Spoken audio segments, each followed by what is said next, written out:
Welcome back, everybody, to KutKutStudios. I'm your host, Benjamin Missouri. We have our friend here, Joana.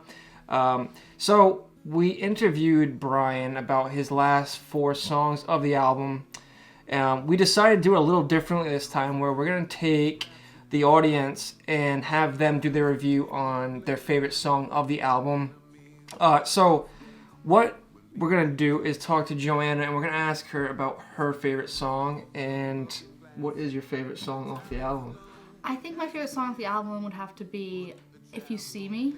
I kind of got a really good sense of passion in that song. It kind of really spoke to me. One line that stuck with me in that song was, and I might be quoting it wrong off the bat. That's all right, yeah. It's called, it goes, "A blind man steals a child's heart, reminds him how he used to be when he was blind but still could see." I thought that was a really great line. So I feel like that's the reason that whole song kind of stuck with me for the whole album. I agree with Joana. I think that's probably one of my favorite songs on the album. What about that line sticks out to you, though? What is it about it? It's just what does it mean to you? There's actually another song. It's by Town Van Zandt, where he actually mentions a blind man and how a blind man still, in a sense, could see. Yeah. It kind of like resonated with me in that sense. Yeah. Yeah. So I feel like it kind of like, I don't know, I kind of link things together that way. Yeah. Oh, that's a good. And that's actually one of my favorite songs personally. But Cool. Okay. So for your own facts about this song, Brian says this song was actually written. He based it on one of Mark Twain's unfinished stories called The Great Dark, and this was something that was off his book. I wrote it down here. The Letters from Earth. So this was kind of one of Mark Twain's darkest points in his life, and I think that's why I resonated with it, because Brian, of course, has his struggles with drugs, alcohol. He's not afraid to say that, and I think I can relate to that in some sense. So I think it's really important for everyone to know that things can sometimes seem dark, and there's always a hope that is lingering there, which I think was a big factor in this story. Do you agree with that type of story? Yeah. I mean, that kind of ideology, I definitely agree with that as long as you're trying, no matter where you're at, you can kind of get to it, whether it's going to take a long time, whether it's going to be hard or not, you can always kind of strive through it. You said that he had a dark past. Do you want to tell me a little bit about that? The dark past? Yeah, Brian's dark past. Yeah, so he was someone that was really trying to become, a musician. So he was kind of someone that was playing on the streets, busking. His girlfriend actually died very young from alcohol. I think she had some type of liver issue. So she died from like an alcohol-related issue, and he kind of went off the rails there. He was on the streets, homeless for a while, doing heroin, you name it. He's a party guy, and so he's wrote multiple songs. He has other songs besides Rose. We think from what he's saying that Rose is probably one of his most accomplished pieces with us, and so this whole album is really about the struggle and where he's at right now dealing with his demons. So it's actually very interesting to hear someone that's a little older than us talk about how he views life and their perspective on everything, Yeah. Well, I mean, I like to start off saying that obviously, like, he's had a hard life, and I kind of look up to the fact that he still can see a bright side to it. Yeah. Because that is really tough.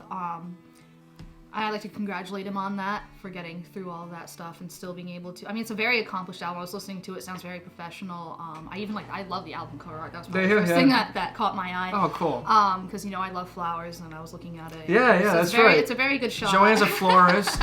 Well, you might be going to school for it. Well, yeah, I'm going to school to great. be a florist, hopefully. So, yeah, that was probably the first thing that caught my eye. The instrumentals kind of made me almost nostalgic, specifically with the song "If You See Me." It kind of made me think of just like when you're zoning out, sitting like going on a road trip or something, and like hear those instrumentals kind of chime in. I'm not gonna lie, the voice caught me off guard with that song at first, and then like it's like kind of like not that it didn't go well together, it did. Yeah. But it kind of just like I don't know why, but I like the deepness of his voice. Like I like that. Yeah, that's what our last interviewee said, was that she liked his voice a lot, and you're right, because this song is kind of really, it's melodic, it's pretty sounding, and then he has like an almost, it's it's abrasive, but it's nice sounding. Yeah, abrasive. like Johnny Cash. Kind yeah, of like. yes, Yeah. he's got a twang to Yeah. him, and it's nice. Yeah. He tells a story. So, is there anything that you would want to ask Brian that maybe he can answer to the audience or to yourself about the album or this song in specific? What would you want to ask him? Oh, goodness. I'd probably honestly ask him a little more about my life because I have had trials and tribulations that I've Sure. had to go over. God, I don't think there's one specific thing I would want to ask him. I'd probably have to actually sit down and have an actual talk with this man. Maybe we'll do that. Yeah, I was going to say, you know me, I don't never have just one question. Yeah. I kind of like to know like what kind of lifestyle people were brought up in, if it was a different state especially. Like, you ever long for a place you've never been?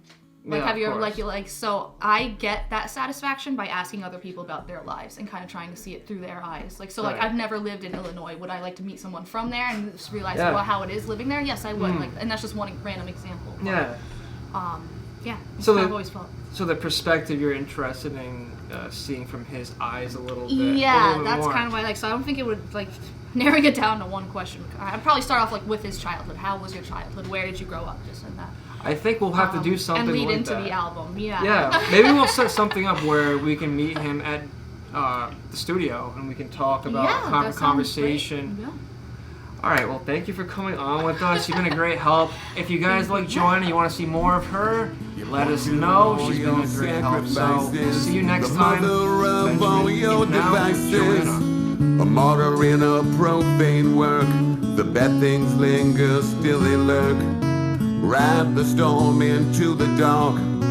A blind man steals a child's heart, reminded how he used to be when he was blind but still could see. And if you see me in the dark, remember there is still a spark inside the cask of wine.